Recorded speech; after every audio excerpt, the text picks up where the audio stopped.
నమస్తే, welcome to SV6 news. నేను రాణి. Cantonment board విలీనం కోసం ఢిల్లీ స్థాయిలో తమ వంతు ప్రయత్నం చేస్తారని మాజీ ఎంపీ మధు యాష్కి గౌడ్ తెలిపారు.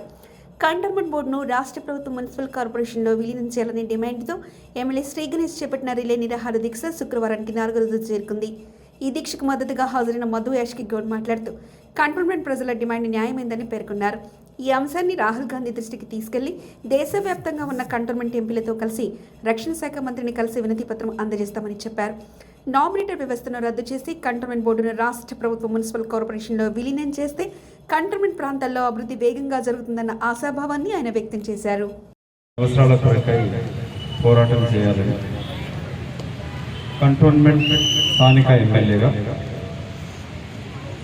కంటోన్మెంట్ సివిల్ ప్రాంతాన్ని జిహెచ్ఎంసీలో కలపాలనే ఉద్దేశంతో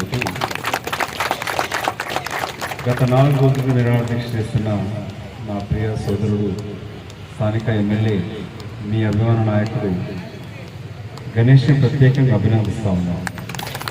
మీ అందరికీ తెలుసు, బై ఎలక్షన్స్ వచ్చినప్పుడు టికెట్ ఎవరికి ఇవ్వాలని అప్పుడు గౌరవ ముఖ్యమంత్రి రేవంత్ రెడ్డి గారు నేను బట్టి విక్రమార్క కూర్చొని మళ్ళీ బై ఎలక్షన్ అంతకుముందు జనరల్ ఎలక్షన్స్లో సోదరి వెన్నెల పోటీ చేసింది.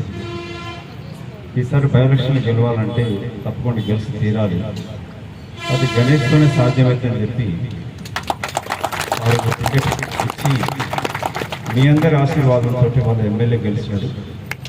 నేను చాలా గర్వంగా ఫీల్ అవుతున్నా. రోజు తీసుకున్న నిర్ణయం సరైంది. ఎమ్మెల్యే అయినప్పటి నుంచి కూడా మొన్న గతంలో సెక్రటరియట్ 3 నెలల క్రితం వచ్చింది. రెవెన్యూ మంత్రి పొంగులేటి శ్రీనివాసరెడ్డి గారితో ఇద్దరు కలిసి మంచి చేసిన ఆ రోజు అతను వచ్చింది కూడా 10 లిస్టులు పెట్టుకొని నాకేదో ప్లాట్ కావాలో లేక కాంట్రాక్ట్ ఇవ్వమని అడగలేదు. నా కంటోన్మెంట్ ప్రాంతానికి ఏమేమి చేయాలి, ఏ అభివృద్ధి కార్యక్రమాలు చేయాలి, పేదలకు ఇల్లు ఇవ్వాలి, మిగతా ప్రాంతంలో నాకు ఎక్కువ ఇవ్వాలి. ఎందుకంటే ఇక్కడ బై ఎలక్షన్లో గత ఎమ్మెల్యే కుటుంబాన్ని కాకుండా నన్ను ఎన్నుకున్నారు, వాళ్ళకి హామీ ఇచ్చినామని చెప్పి వారు అడగడం జరిగింది. నా సమక్షంలో జరిగింది అన్నిటి. ఇవాళ నిజంగా గౌరవపడుతున్నాను.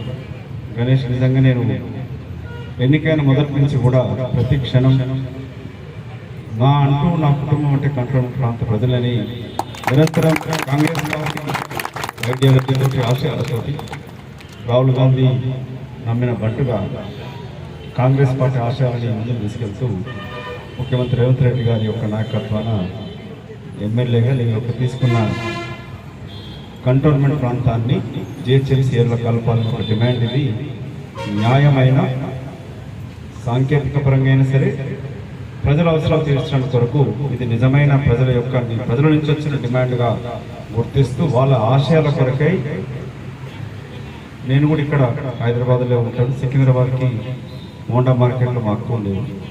తర్వాత ఇక్కడే సికింద్రాబాద్ పక్కకు కార్ఖానాలు ఉంటుంది, చనిపోయింది అక్కడ లేదు. కానీ ఇక్కడ మీరందరూ నా ఆడపడుచులు లాంటి వాళ్ళు. ఇక్కడ ఉన్న బాధ తెలుసు. ఇల్లు కట్టుకునేటప్పుడు ఏం కష్టం ఉంటుంది, కంటోన్మెంట్ బోర్డుకి వెళ్ళాలి, మిగతా ప్రాంతంలో దౌర్తీరు ఉంటుంది, కంటోన్మెంట్ యొక్క వ్యవహార శైలి డిఫరెంట్గా ఉంటుంది, ప్రజలతో సంబంధం ఉండదు.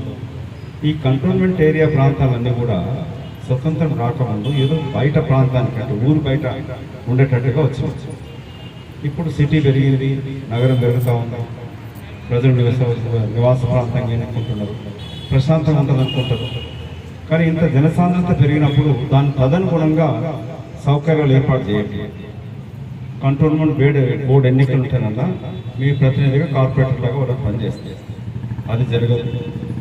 ఇల్లు కట్టుకోవాలన్నా, పర్మిషన్ కావాలన్నా కష్టం, నీటి సౌకర్యాలు తీర్చాలన్నా కష్టం.